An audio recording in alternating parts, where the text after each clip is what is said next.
Good morning, everyone. Welcome into the Loretta McNary Show. A warm meal can nourish the body, a caring visit can nourish the soul. But for millions of older Americans, this is so good. Meals on Wheels America provide both of those. It helps seniors remain healthy, connected, and living independently in the homes they love. Yet, as America's senior population continues to grow, so does the demand for essential services. Joining us this morning is Josh Protas, Chief Advocacy and Policy Officer for Meals on Wheels America. He's here to talk about the growing need, the challenges providers are facing, and how each of us can help ensure our seniors receive the care and dignity they so deserve. Everybody welcome Josh to the show. Hi, Josh. Hi, good morning. Thanks so much for having me on, Loretta. Absolutely. This is something so near and dear to my heart. So, before we talk about funding, let's begin with the people that you serve. Tell us about the seniors Meals on Wheels America that they serve every day, and who are they and what are they facing today? Yeah, Meals on Wheels programs around the country are serving vulnerable older adults. They are our friends, our neighbors, our loved ones who have increasing needs as they get older. And unfortunately, senior hunger and isolation have been rising dramatically in communities across the country.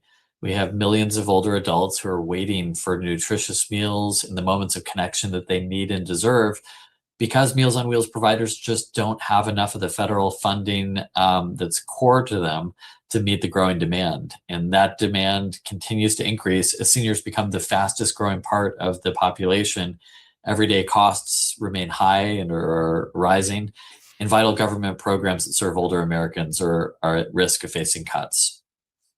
That is so sad because one thing I want to just make sure we are letting people know, because Meals on Wheels does so much more than deliver a meal. So you all are not simply a meal delivery program. What you do during those visits means so much to the people that you're serving. They feel seen, they feel heard, and that's sometimes the only person they may see that day. So how does that make you feel, knowing that this work is so critical and the issues that we're facing with funding, this is more important than it is the people who we serving? Absolutely. You said it perfectly. What we deliver is so much more than a meal, and it helps seniors to feel connected, to remain independent, and to help them lead nourished, healthy lives. And it's really sad when we know that there are seniors out there struggling and they can't get the help that they need. And that's why we're calling on Congress as it's facing important decisions right now about budget and fiscal decisions for the next fiscal year to increase funding for the Older Americans Act nutrition program, which is the core of funding. It's about a third of funding overall. That funding has not kept pace with growing demand and rising costs. And so we're urging Congress to prioritize seniors and make sure that no seniors should have to wait. That is so true. Oh, I thank you so much. I'm gonna thank you many times for the work that you're doing. It is so critical. So we know that the need is growing because the population is growing, and then funding issues. So what is causing so many local providers to face a waiting list and difficult decisions about who and how they serve the senior population in their communities? Yeah, it really stems from that funding shortfall. And as I said, the Older Americans Act Nutrition Program funding is about a third of the overall funding. But when that federal funding doesn't keep pace with growing need and rising costs, the state and local contributions and private contributions just can't fill the gaps there. And so local providers face impossible choices. Many of them are starting wait lists or expanding wait lists. Some programs have closed down altogether because they don't have the resources they need. So it's just critical that Congress prioritize the needs of seniors. And unfortunately, we see that seniors just don't get seen and their needs prioritized in the way that other parts of the population do. And these are the folks who raised us, who contributed so much to this country, who paid their taxes and contributed. And so the least we owe is for them to be able to to get the care that they need. So we invite viewers to join us by visiting mealsonwheelsamerica.org/voices for seniors to call on Congress to increase funding badly needed.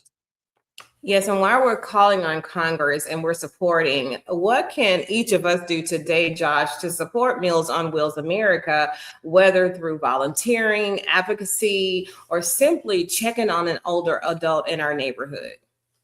Yeah, absolutely. Folks can go to our website, mealsonwheelsamerica.org, to find ways to volunteer, to contribute, and to search for services as well. And please hope folks join us in adding their voice and calling on Congress. Really appreciate it. Absolutely. So, Josh, thank you so much for sharing your insight and your passion for the work you do and for Meals on Wheels America every day on behalf of older Americans. So thank you for being our guest on the Loretta McNary Show. Thanks for having me. Take care. All right. Bye-bye. So Josh has to leave because he is definitely advocating and trying to get the funding that is so desperately needed. So to learn more, volunteer, or support the mission, visit Meals on Wheels America. Every senior deserves the opportunity to age gracefully with dignity, remain connected to their community, and know that they're not alone. Don't go too far. We do have another segment coming up next.